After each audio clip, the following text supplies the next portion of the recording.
BSc agriculture part third के विद्यार्थियों के लिए ईडीबीसी में आज भारत में उद्यमिता के धीमे विकास के कारणों के बारे में चर्चा करेंगे, या अपन ये भी कह सकते हैं भारत में उद्यम वृत्ति के विकास की प्रमुख बाधाएं कौन कौन सी हैं जिसकी वजह से उद्यम विकसित नहीं हो पाते हैं। उसमें प्रमुख कारण है पहला, सामाजिक कुरीतियाँ। सामाजिक कुरीतियों में प्रमुख रूप से क्या आता है?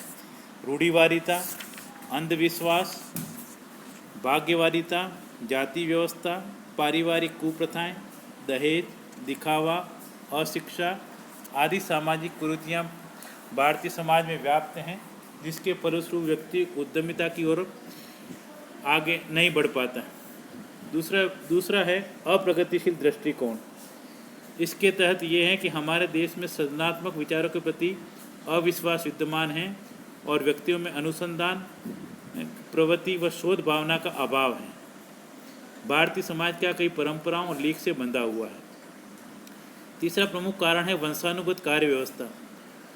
भारतीय समाज में व्यक्ति की जो रुचि है, क्षमता है अथवा योग्यता के अनुसार नहीं, अपितु वंश या जाति अथवा धर्म के प्रति या लिंग के आधार पर कोई काम धंधा अपनाया जाता है या शुरू किया जाता है, जिसके कारण क्या होता है, जो उद्यमी होते हैं उनको अपनी क्षमता के अनुसार व्यवसाय चुनने का अवसर प्राप्त नहीं होता है। इसके अतिरिक्त है अनार्थिक संस्कृति, नॉन मटेरियलिक कल्चर। हमारा जो भारतीय समाज में लोग हैं उनमें शिक्षा के अभाव की वजह से जो आर्थिक उद्योग धंधों की तरफ नहीं बढ़कर वे धर्म, दर्शन और वो कला पर अधिक जोर देते हैं, न कि आर्थिक गतिविधियों की तरफ उन्मुख रहते हैं। इसकी वजह से हमारे देश में विज्ञान व प्रौद्योगिकी के अभाव और अभौतिक व अनार्थिक दृष्टिकोण के कारण उद्यमिता की प्रवृत्ति विकसित नहीं हो सकती है। फिर है पूंजी की कमी। कई बार पाश्चात्य देशों की तुलना में हमारे यहाँ पर प्रति व्यक्ति आय कम है और हमारे यहाँ पर लोग उद्योग धंधों में धन नहीं लगा करके सोने आभूषण में, अचल संपत्ति में और अनावश्यक वस्तु संग्रह में अधिक व्यय करते हैं। फिर है तकनीकी और व्यावसायिक शिक्षा का अभाव। अभी भी हमारे देश के कई राज्यों में तकनीकी और व्यावसायिक शिक्षा का अभाव है। फलस्वरूप लोगों में उद्यमिता का विकास या उद्यमिता की भावना नहीं पनप पाती है। फिर है प्रशिक्षण और अभिप्रेरणा केंद्रों की कमी। कई जगह अभी भी हमारे यहाँ पर प्रशिक्षण केंद्र हैं, वो पूरे नहीं हैं या जिस प्रकार का प्रशिक्षण हमको चाहिए वैसा नहीं मिल पाता है। ऐसी स्थिति में व्यक्ति उद्यमिता की ओर नहीं बढ़ पाता है और उसको अभिप्रेरित करने वाले तत्वों की भी कमी है। शोध और विकास पर भी कम व्यय हमारे देश में किया जाता है। जो उद्यमिता से संबंधित संस्थान हैं वो शोध पर और विकास पर कम ध्यान देते हैं, जिससे लोगों को इसकी तरफ रुझान नहीं हो पाता और नवाचारों का जन्म नहीं होता है। फिर कई बार अपर्याप्त सरकारी सुविधाएं और प्रेरणा भी होती हैं। व्यक्ति को अपर्याप्त सरकारी सुविधाएं मिलती हैं या जानकारी नहीं होती हैं, जिसके कारण से वह उद्यमिता की तरफ तत्पर नहीं रहता है। फिर है प्रशासनिक शिथिलता।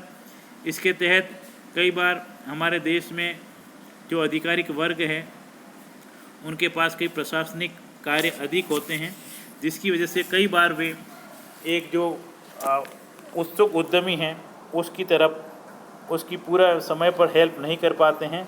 इसकी वजह से वह उस तरफ आगे नहीं बढ़ पाता है। कई बार परियोजना का प्रतिवेदन जो वह प्रस्तुत करता है उद्यमी, और उसके अनुमोदन में, ऋण में और अन्य सुविधाओं की प्राप्ति में उसको कठिनाई का सामना करना पड़ता है। फिर उसको प्रतिस्पर्धा का भय रहता है कि मैं मेरा उत्पाद जो तैयार करूंगा बाज़ार में बिकेगा कि नहीं बिकेगा, कि मेरा माल उससे कम है या ख़राब है या अच्छा है, ये भावना भी उसके मन में रहती है। फिर है उद्यमी मनोवृत्ति का अभाव। उद्यमी मनोवृत्ति का अभाव ये बताती हैं कि हमारे देश में जो नवयुवक युवतियाँ हैं उनमें कईयों में उद्यमी मनोवृत्ति का अभाव है। इसका प्रमुख कारण है शिक्षा है और पूंजी की कमी है या परंपरागत दृष्टिकोण है। फिर है सार्वजनिक क्षेत्र द्वारा प्रतिस्पर्धा। कई बार सार्वजनिक क्षेत्र का तेज़ी से विस्तार किया जाता है और लोक उद्यमों को सरकार द्वारा विशेष सुविधाएं प्राथमिकता प्रदान की जाती हैं, जिसके फलस्वरूप जिसके पास सीमित साधन हैं वह उद्यमी सरकारी सुविधाओं के अभाव में अपने उद्यम का उचित रूप से विकास नहीं कर पाता है। फिर कठोर नियंत्रण एवं कानूनी व्यवस्थाएं हैं। इसके अंतर्गत जो भी व्यक्ति अपना उद्यम लगाना चाहता है उससे संबंधित वो जो परियोजना अनुमोदन करवाता है उसका पंजीयन है, लाइसेंसिंग है, मार्केटिंग है, या जो इंफ्रास्ट्रक्चर डेवलपमेंट होना है उसके तरफ उसको कई औपचारिकताएं निभानी पड़ती हैं। इससे उद्यमी का दृष्टिकोण निराशावादी हो जाते हैं। कई बार कई उत्पादों पर ऊंचे कर लगते हैं जिससे उद्यमी उस उद्यम को लगाने में हिचकिचाता है।